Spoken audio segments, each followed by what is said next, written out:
au Forum Radio J, dont Bonjour. Vous êtes l'invité, Jean-Christophe Cambadélis. Bonjour. Alors, 5 ans après les massacres de Charlie Hebdo et de l'Hypercacher, le terrorisme a donc encore frappé à Paris, devant les anciens locaux de Charlie, et en plein procès des attentats de 2015. Alors comment, dans ce contexte, dans ce climat, défendre la République et en finir aussi avec la lâcheté de ceux qui pactisent avec l'islamisme, avec le salafisme, comme les dénonce aujourd'hui Manuel Valls dans Le Parisien. Et puis côté politique, vous êtes l'ancien premier secrétaire du Parti Socialiste. Quelle stratégie pour le PS d'ici à 2022? Quelle relation avec les Verts et le reste de la gauche à 6 mois des régionales et puis bien sûr à 18 mois de la présidentielle. Mais pour commencer bien, Jean-Christophe Cambadélis, l'attentat de vendredi, le principal suspect, un jeune Pakistanais, a donc assumé ses actes devant les enquêteurs en mettant en avant la republication des caricatures de Mahomet dans Charlie Hebdo. Est-ce à dire que depuis 2015, rien n'a changé? La menace est toujours là.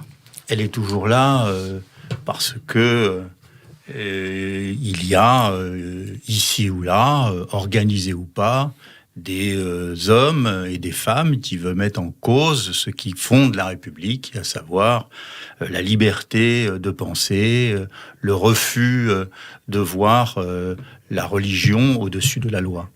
Mais permettez-moi d'abord de dire un mot sur les victimes, car je trouve que l'on en parle peu, et je voudrais leur passer un message de compassion, car leur situation est épouvantable. Être frappé à coups de couteau de boucher, vous imaginez le traumatisme, même si visiblement leurs jours ne sont pas en danger, je ne pense pas qu'il faille relativiser cette agression, cet attentat qui a été commis.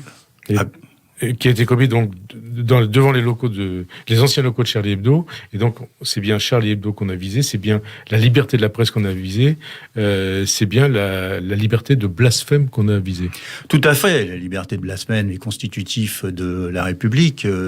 Depuis le Chevalier de la Barre, Voltaire et Diderot, on peut dire même que la Révolution française a commencé avec cela. Mais c'est ce que cherchait à mettre en cause ce terroriste qui intervenait au nom d'un islam radical. Et comme le dit Jean Castex, la République l'emportera.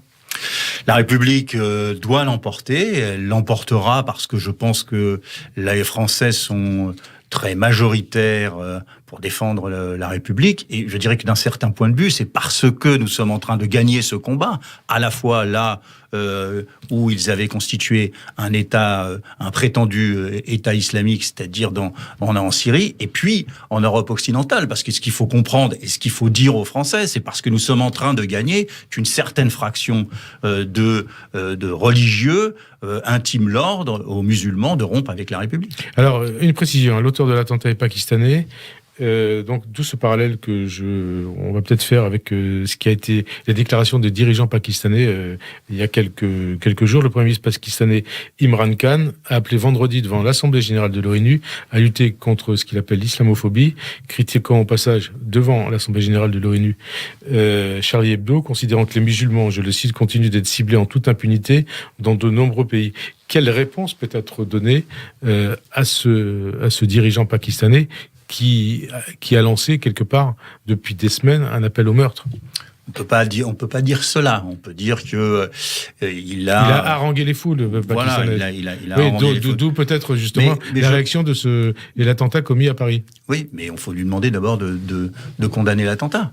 Mais il l'a pas fait. Donc, il faut demander de condamner l'attentat. Et après, il faut être intransigeant sur la défense des libertés, évidemment, y compris vis-à-vis de pays comme le Pakistan qui nous met en cause parce que nous sommes laïcs, parce que nous défendons la liberté, le droit de blasphème, etc.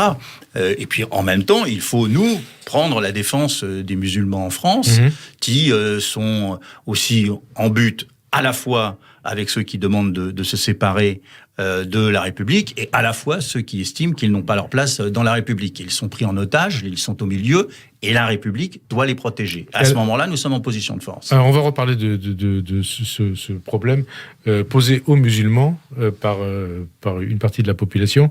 Il y a aussi ce que Charlie Hebdo appelés les charognards, dans un numéro publié début septembre, les charognards du 7 janvier 2015, à savoir, donc, selon un papier publié par Charlie, Virginie Despentes et Edoui Plenel. Virginie Despentes, on va la citer, c'était le 17 janvier 2015. Elle écrivait dans Les Inrocks, j'ai été aussi les gars qui entrent avec leurs armes, ceux qui venaient de s'acheter une Kalachnikov au marché noir avaient décidé, à leur façon, la seule qui leur soit accessible, de mourir plutôt que de vivre à genoux. Enfin, il y a tout un tas de déclarations aussi ignobles que celle-ci, mais Plenel, dans Mediapart, le 20 janvier 2015. La proclamation de la liberté d'expression, c'est défense du droit à la caricature de ces excès ironiques ou moqueurs qui accompagnent la solidarité avec Charlie Hebdo, n'implique pas que notre vie publique doive s'abaisser et s'égarer dans la détestation d'une partie de notre peuple en raison de son origine, de sa culture ou de sa religion. La haine ne saurait avoir l'excuse de l'humour. Est-ce normal que c'est... D'abord, qu'est-ce que vous pensez de ces déclarations, même si elles ont 5 ans? Et est-ce normal que ces gens-là aient toujours pignon sur rue? Si on est pour la liberté d'expression, on est la liberté d'expression même pour des caricatures. Qu'est-ce que vous pensez de ces déclarations? Ces déclarations, il ne faut pas les sortir de leur complexe. Non, mais je pense que on ne peut pas défendre les musulmans en mettant de côté ceux qui travaillent les musulmans. Le problème de Plenel, il est posé là, c'est-à-dire qu'il y a une hiérarchie chez lui, il fait un bloc de l'ensemble des musulmans, et il ne veut pas poser le problème du séparatisme de la République.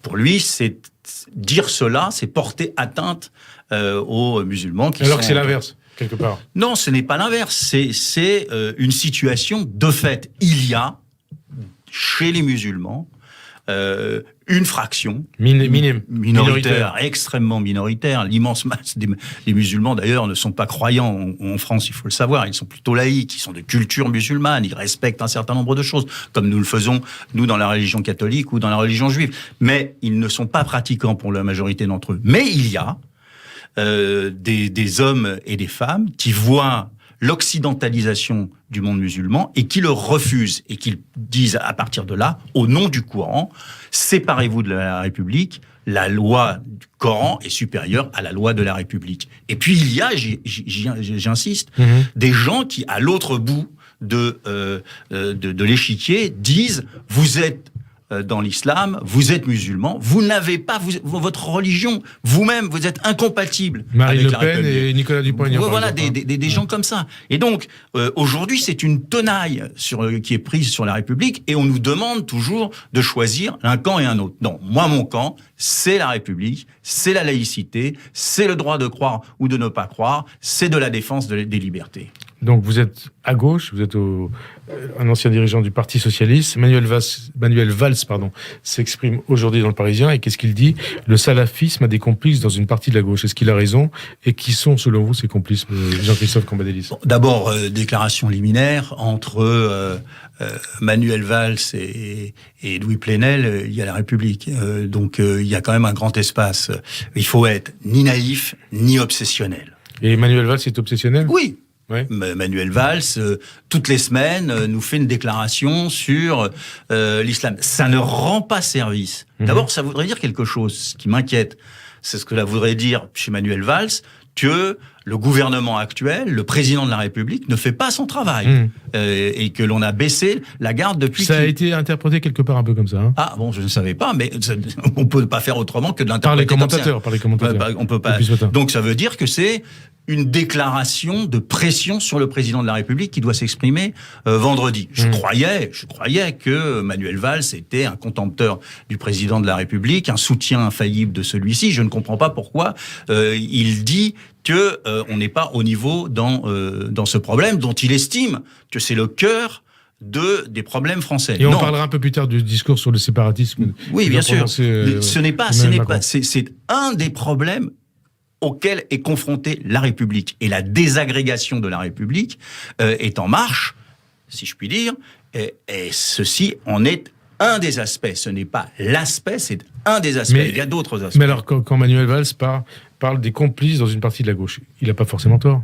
Mais il continue son combat contre ce qu'on appelle l'islamo-gauchisme. Ouais. Bon, je suis désolé, l'islamo-gauchisme, je ne sais pas ce que c'est, ça n'a été défini nulle part et personne n'est capable de me dire qu'est-ce que cela veut dire. On me dit telle personne ou telle autre, mais c'est pas ça. Il y a des gens qui sont tolérants avec ceux qui veulent se séparer de la République parce qu'ils estiment quelque part qu'ils sont dans une situation difficile, parce que ils sont dominés, etc., etc. C'est une vieille théorie qui existe dans la gauche. Mm-hmm.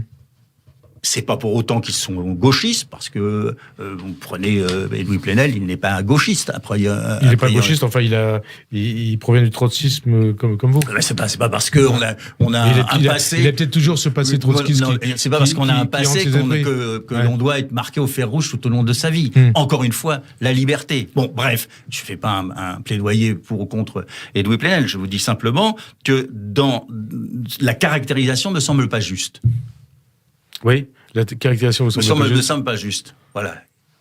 Et donc, alors, quand vous parlez de ces gens qui prennent des aises peut-être avec la République, est-ce que vous classifiez dans cette catégorie Jean-Luc Mélenchon ? Jean-Luc Mélenchon file un mauvais coton. Pourquoi ? Parce que il est prisonnier. C'est pas le Jean-Luc Mélenchon que je connaissais au Parti socialiste et bien avant, qui était un grand républicain. Jean-Luc Mélenchon est prisonnier de courants indigénistes, républicanophobe. Républicanophobe. Oui. Ah, c'est un nouveau terme qu'on entend aujourd'hui. Voilà. Républicanophobe. C'est-à-dire comment vous définissez ça ? Eh bien, c'est-à-dire, c'est des gens qui estiment que la République est raciste, que la République met en cause leur droit de penser autrement, que la République est inégalitaire dans son essence, etc. C'est que quand vous parlez de ça, vous parlez quelque part d'un certain nombre de gens proches de Jean-Luc Mélenchon, comme qui sont proches des indigénistes, des racialistes, c'est ça ? Oui, c'est Daniel Obono, je veux pas personnaliser, oui, parce qu'on fait de la politique. Et d'abord, on voit bien que suivant les sujets, il y a des évolutions qui se posent. Mais Jean-Luc Mélenchon veut faire la synthèse entre différents courants radicaux, et donc il en est prisonnier. Attendez, c'est intéressant ce que vous dites. Il faut préciser les choses. Faire la synthèse entre différents courants radicaux. Ça veut dire quoi ? Différents courants radicaux Différents courants radicaux autour de Jean-Luc Mélenchon. Mais c'est qui ? C'est quoi ? C'est pas des noms, c'est des courants. Non, mais les courants, c'est de quel courant vous parlez ? À quel courant vous pensez ? C'est des courants radicaux par rapport à la société française. Incarnés par qui ? Je veux pas me donner de nom. Ouais. Vous savez que donner de nom, c'est éviter de parler au fond. Enfin, moi, je veux parler du fond. Il y a dans la France insoumise différentes sensibilités dont personne ne parle, sensibilités politiques. Et Jean-Luc Mélenchon est prisonnier de celle-ci, et c'est un vrai problème, on en parlera tout à l'heure, parce que comme il en est prisonnier, il n'est pas éligible, si je puis dire, à l'unité, parce que ces courants-là ne veulent pas l'unité avec la gauche classique et la gauche républicaine. Ça veut dire que quelque part, puisque vous parlez de la France insoumise, vous voyez peut-être des différences entre quelqu'un comme Alexis Corbière, qui est quand même républicain, absolument. Et quelqu'un comme Éric Coquerel, qui était un peu plus proche de certains courants dont vous parlez, ou Daniel Obono. Il y a des sensibilités. Ouais. Ces sensibilités sont des sensibilités politiques qui ne s'expriment pas dans la France insoumise, mais qui s'expriment dans la société face à des événements. Et Jean-Luc Mélenchon est prisonnier de ces différents courants. Alors, prisonnier de ces différents courants, Jean-Luc Mélenchon, il a attaqué Charlie Hebdo, c'était le 28 août dernier, en ces termes. C'était un tweet. Marianne, valeurs actuelles Charlie, ça suffit le harcèlement nauséabond contre la députée Obono. Et puis, il y a eu ce retweet d'une caricature de regard qui a été dénoncée par les anciens de Charlie. Qu'est-ce que vous en pensez de ça ? C'est une mauvaise polémique. C'est une mauvaise polémique et c'est de la part démonstration. De la part de qui? De Jean-Luc Mélenchon. Ah, de Jean-Luc Mélenchon, d'accord. Moi, j'estime beaucoup Jean-Luc Mélenchon. Je le connais en tant que républicain, mais que son républicanisme aujourd'hui est pris en otage par des courants qui sont républicanophobes. Alors, autre chose, quand Jean-Luc Mélenchon, ça va nous conduire à parler du séparatisme, mais en avant ce qu'il appelle la créolisation de la société française en l'opposant à l'assimilation. Le peuple français actuel étant selon lui bien plus mélangé qu'en 1958, ce qui est d'ailleurs tout à fait exact. Comment vous comprenez ces propos de Jean-Luc Mélenchon? Créolisation, qu'est-ce que ça vous inspire? Est-ce que c'est un terme qui est bien choisi aujourd'hui? Non, moi je parle d'hybridation, mais la créolisation, c'est un terme qui a été utilisé par Glissant, un philosophe antillais, qui parlait bien des Antilles. On parle là on parle pas de la France en général. Et je trouve étonnant, mais cela continue ce que je pense sur la situation actuelle de Jean-Luc Mélenchon, que quelqu'un qui parle tout le temps de l'unité du peuple et de la voix du peuple et de la constitution du peuple fasse l'apanage de la différence. Si c'est ça, c'est pas l'unité du peuple, c'est la division du peuple. Il vaut mieux être sur les principes républicains qui permettent aux uns et aux autres de s'exprimer, plutôt que de dire il faut s'aligner sur les différences. Alors vous dites il file du mauvais coton. Qu'est-ce qu'il devrait faire pour montrer que ces critiques ne sont pas justes? Eh bien, je le mets au défi de prononcer un grand discours républicain. Mais c'est ce qu'il a priori voulait faire le 21 septembre. Mais il faudra qu'il le fasse. Et pour dire quoi dedans? Pour le dire que les principes de la République, ce que je défends, c'est l'égalité réelle, c'est la liberté ordonnée, c'est la fraternité laïque. Pas une position visant à remettre en cause la laïcité. En clair, liberté, égalité, fraternité. Oui, mais il faut donner les précisions de notre époque. Ouais. Les précisions de notre époque, c'est qu'aujourd'hui, l'égalité formelle ne permet pas l'égalité. C'est ce qui manque dans la République. Quant à la liberté, on voit bien qu'il y a une demande de protection. Elle doit être ordonnée. Et la fraternité laïque, on est en plein dedans, puisque c'est le débat que vous initiez avec moi. Alors justement, c'est peut-être ce qu'on va entendre vendredi, dans le cadre du discours d'Emmanuel Macron sur le séparatisme. Le séparatisme, c'est un terme qui vous parle quelque part ou pas? Séparatisme, j'ai lancé ça il y a plusieurs années en disant. Donc c'est vous qui avez inspiré Emmanuel Macron. Je me suis un peu même moqué en disant que la plume du président de la République m'empruntait quand même beaucoup de concepts. Mais bon, c'est normal, les concepts ils sont là pour être repris. C'est un dommage silencieux. Donc c'est un concept, un concept délicien. C'est oui. Ça, hein, mais quand j'ai développé ce concept, encore une fois, je l'adressais à tous ceux qui remettent en cause l'unité de la République. Ceux qui sont dans le séparatisme religieux, c'est-à-dire la primauté de la religion sur la loi, et ceux qui sur la République. Bien sûr. Et ceux qui intiment l'ordre aux musulmans de quitter la République parce qu'ils sont incompatibles avec elle. En clair, ça veut dire que pour vous, Emmanuel Macron doit faire vendredi un discours équilibré. Je ne sais pas si le terme équilibré est juste. Il doit faire un discours non pas sur le séparatisme, mais sur l'unité de la République. Moi, je ne veux pas une loi sur le séparatisme, je veux une loi sur l'unité de la République. L'unité de la République qui ne veut pas dire qu'on remette en cause les différences, qu'on remette en cause la structure même de l'État républicain. Je suis très fortement pour la décentralisation, mais pour dire que nous sommes une nation fondée sur les principes de la République. Et alors donc, est-ce qu'il y a un certain nombre de points que vous souhaiteriez entendre dans la voix du président de la République? C'était surtout un discours que j'aimerais entendre. C'est un discours sur... Avec un certain nombre de points à l'intérieur. Oui. Il y a un certain nombre de points à l'intérieur, qu'il réaffirme les principes même de la République, qu'il soit en capacité de dire qui les remet en cause. Donc on attend ça, c'est pour vendredi 2 octobre. Alors l'autre actualité, Jean-Christophe Cambadélis, de la semaine et du week-end, c'est toujours encore la crise sanitaire avec les nouvelles mesures prises par le gouvernement, par le ministre de la Santé Olivier Véran, dans les zones en alerte maximale, alerte rouge ou alerte rouge écarlate, à savoir Marseille, Guadeloupe, aussi Paris, un certain nombre d'autres métropoles. Au-delà de la réaction des restaurateurs marseillais contre l'annonce de la fermeture de leurs établissements à partir d'ailleurs de ce soir, contre, il faut noter quand même, une indemnisation, comprenez-vous les appels à la désobéissance civile d'une partie des élus de Marseille, comme la maire Michèle Rubirola, son adjointe, la sénatrice ex-PS Samia Ghali, ou son premier adjoint PS, Benoît Payan. Appel à la désobéissance civile. Je pense qu'on ne répond pas à une décision unilatérale par l'appel à la désobéissance à des mesures sanitaires. Vous dites décision unilatérale ? Du gouvernement. Oui. Oui. Qui s'explique, qui a sa justification ou pas ? Qui a sûrement sa justification. Mais on ne peut pas sauter d'un pied sur l'autre constamment.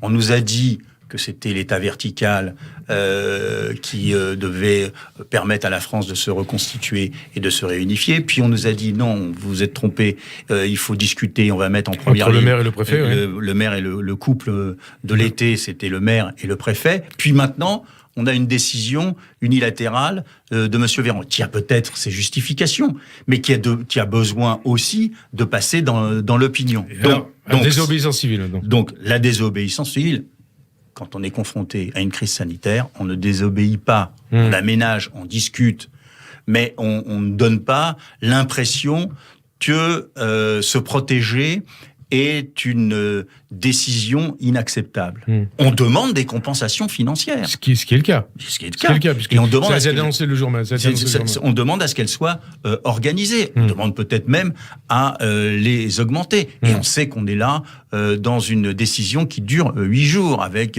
une procédure de revoyure. Donc je pense que là, c'est excessif, que les élus doivent être responsables, raisonnables, raisonnés, et le gouvernement doit être en capacité de dialoguer. Ça veut dire que le premier adjoint de Michèle Rubirola à Marseille est socialiste, il se trompe. Il n'a pas dit ça. Il n'a pas dit ça, le monsieur Payan. Il a dit le gouvernement doit revoir sa copie. Non, il a dit qu'il demandait 8 jours pour pouvoir appliquer 10 jours, 8 ou 10 jours pour pouvoir appliquer les mesures. C'est d'autres responsables. Et alors, Samia Ghali a dit il faut désobéir. Oui. La police municipale ne contrôlera pas les restaurants. Donc et elle dit aussi autre chose. S'il y a danger, il aurait fallu un reconfinement général. Oui, mais bon, je crains qu'on aille à un reconfinement général si on ne prend pas des mesures particulières. Mais Samia Ghali a corrigé hier en disant qu'elle n'appelait pas à la désobéissance, mais à la résistance et à la négociation. C'est une autre manière de faire qui me semble là un peu meilleure que la première. Cette guerre, ou cette guerre d'ailleurs, Marseille-Paris, Paris-Marseille. Nous, c'est pas une guerre. C'est une guerre. C'est autre chose. C'est quoi ? C'est un autre aspect de la désagrégation républicaine. C'est que aujourd'hui, on exacerbe les particularismes et on remet en cause ce qui fait l'unité de la République. Et puis d'ailleurs, concernant la désobéissance civile, il n'y a pas qu'à Marseille qu'il y a eu des appels dans ce sens. Il y a aussi d'autres maires de villes du Midi, notamment Lionel Lucas dans les Alpes-Maritimes. Hein, c'est multipartisan. Oui, je le conçois et je comprends la réaction des élus qui sont confrontés à des populations qui se voient privées de possibilités de travailler. Et donc, ils en sont quelque part les porte-paroles. Donc, il faut un effort considérable de la part du gouvernement pour faire de la pédagogie sur ce qu'il est en train de faire. Et c'est vrai qu'il y a des contradictions aujourd'hui, qu'il faut permettre de travailler et en même temps, il faut casser la dynamique de la pandémie. Donc, il y a sans arrêt des ajustements. Mais c'est là où le gouvernement doit travailler en grande intelligence. Vous avez Monsieur Castex qui nous fait une déclaration où il y a strictement rien dedans, où on a l'impression que ces Français continuaient à travailler, à vivre comme auparavant. Puis 4 jours plus tard, il y a Monsieur Véran qui dit eh bien non, ça suffit, on stoppe les restaurants et les cafés à Marseille, à Lille et en grande partie à Paris. Il faut être clair. Mais alors, il y a aussi un autre problème par rapport à cette crise sanitaire. Plus la crise sanitaire dure, plus elle peut obérer la relance de l'économie, la relance de la croissance. C'est une tenaille infernale.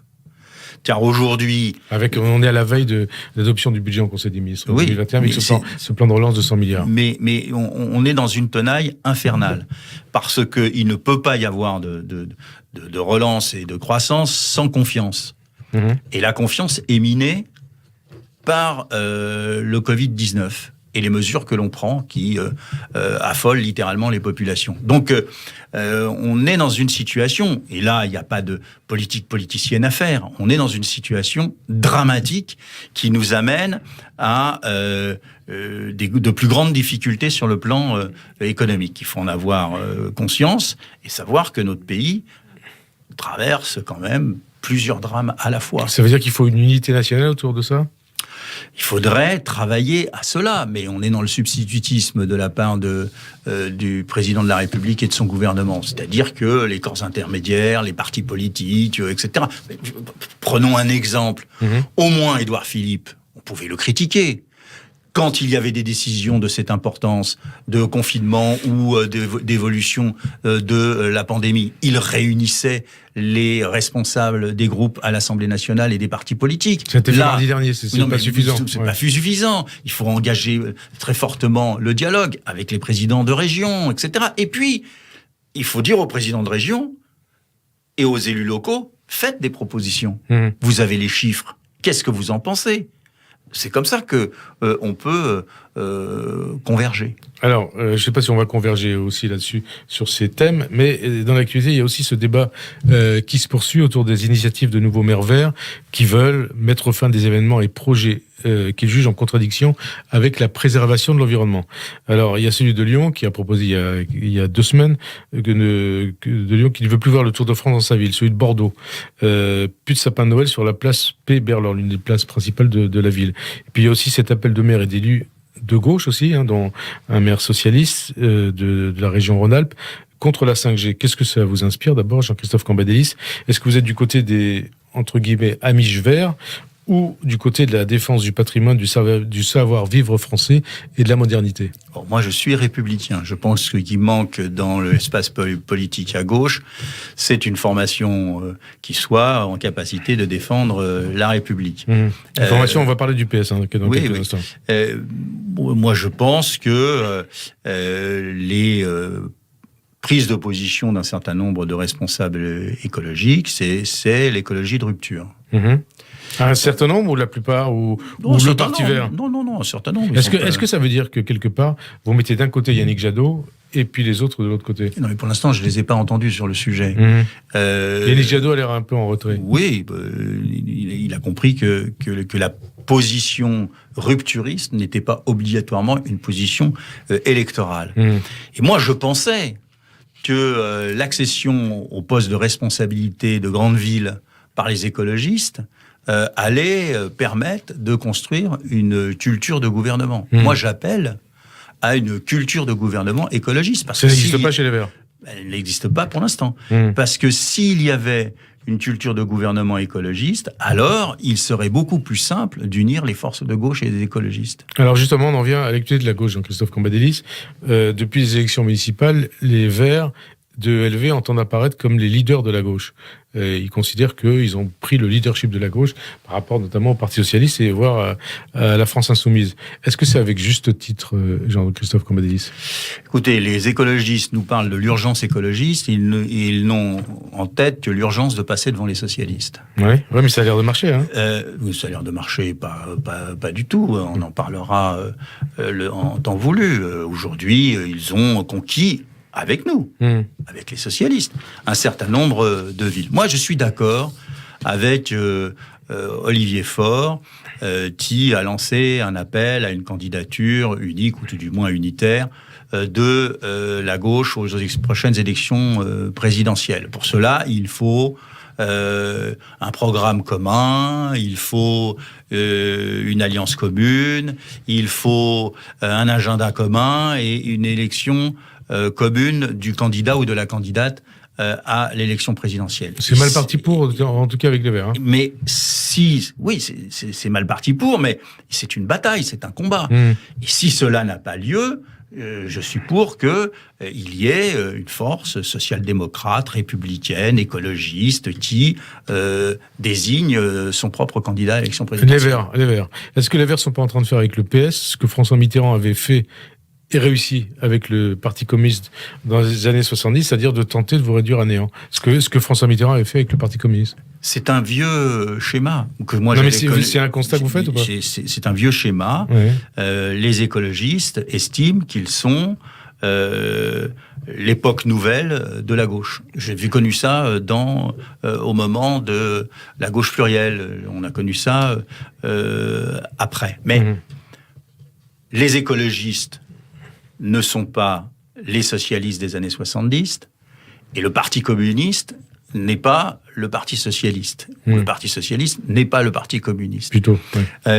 Donc, je pense que la situation n'est pas du tout la même. Et si le débat à gauche se réduit à qui sera le meilleur perdant de l'élection présidentielle et des élections régionales, je pense que et la gauche et la France aura beaucoup perdu. Le meilleur perdant, ça veut dire que cette stratégie, elle conduit de toute façon à l'échec ? Stratégie des Verts.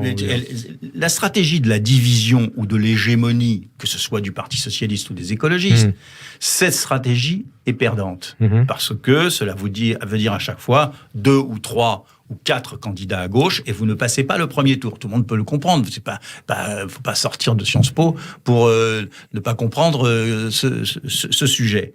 Donc, il faut à la fois que la gauche se rénove et de nouvelles idées et qui correspondent à la France d'aujourd'hui pour les Français d'aujourd'hui, et il faut en même temps qu'elles s'unissent sur ces nouvelles idées. Vous parlez des régionales, elles ont lieu bien entendu avant la présidentielle. D'abord, vous êtes toujours candidat ? Non, je ne suis pas candidat aux régionales d'Île-de-France. Je ne suis pas candidat aux élections régionales. Je regrette qu'il y ait la division, que M. Bayoux, pour les écologistes, se soit lancé dans la bataille sans discuter avec les socialistes et les communistes, les radicaux et toutes les forces de gauche. Il y a la possibilité de battre Mme Pécresse, mais on ne peut pas battre Mme Pécresse en se divisant dès le premier tour. Donc c'est pour ça que vous n'y allez pas ? Et donc, dans ces conditions-là, je n'y vais pas. Vous n'y allez pas et vous dites, vous parliez de stratégie perdante, elle commence au régional, la stratégie perdante. Et c'est grave, parce que la stratégie perdante au régional va déstabiliser la gauche pour la présidentielle. Et alors ? Et donc, il faut s'unir dès les élections régionales, dès les élections départementales.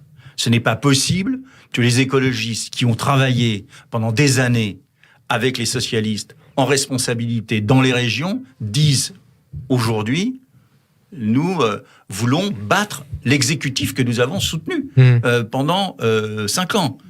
Qu'ils demandent des évolutions, d'une négociation programmatique sur leur position. C'est essentiel, ça me semble le juste. Mais qu'ils aujourd'hui prennent le risque de faire perdre la région parce qu'ils veulent démontrer qu'ils seraient plus populaires que les socialistes, je trouve ça inacceptable. Dernière question, Jean-Christophe Cambadélis. Vous avez affirmé le week-end dernier que la présidentielle vous intéressait vraiment. Alors, question, qu'est-ce qui vous poussera à être candidat et qu'est-ce qui vous conduira à ne pas l'être ? Moi, je pense que la gauche ne doit pas faire l'impasse sur l'élection présidentielle. La gauche ou le Parti socialiste ? D'abord, la gauche ne doit pas faire l'impasse sur la présidentielle. Pour cela, je viens de vous le dire, il faut travailler à l'union. Mais si l'union n'est pas là... Qu'est-ce qui vous paraît le plus probable, qu'elle soit là ou qu'elle soit pas là ? Je n'ai pas compris votre question. Qu'est-ce qui vous paraît le plus probable, que vous puissiez parvenir à l'union ou pas ? Pour l'union, c'est un combat, donc je ne préjuge pas de son issue. Mais si elle n'est pas là, il y a nécessité de refonder une famille politique, républicaine, écologique, sociale, et il est nécessaire qu'elle ait son propre candidat à l'élection présidentielle. Et dans ce cas-là, cette élection m'intéresse. Vous intéresse, ça veut dire que vous ferez tout pour être candidat ? Je fais tout pour rassembler et refonder. Après, je m'interdis rien. C'est-à-dire ? Je m'interdis rien. Et vous pourriez être candidat, y compris candidat sans passer par les primaires ? Ça, on n'en est pas là. Ouais. Je dis, d'abord, posons les problèmes. Il y en a 3. 1, la présidentielle, il ne faut pas faire l'impasse. 2, comme le dit Olivier Faure, il faut l'unité. Donnons-nous-en les moyens. 3, si cela n'est pas réussi, refondons la gauche et faisons en sorte qu'il y ait un candidat à l'élection présidentielle. Et vous croyez que vous le saurez quand, ça ? La décision interviendra quand ? Je pense que la décision interviendra maintenant après les élections régionales. Donc avant l'été ? Avant ou après l'été. On n'est pas obligé de se précipiter, il y a le temps. Donc d'ici un an, on le saura, quoi. Voilà. Merci en tout cas Jean-Christophe Cambadélis d'avoir répondu Merci à vous. à notre invitation. Bonne fin d'après-midi sur Radio J. Merci.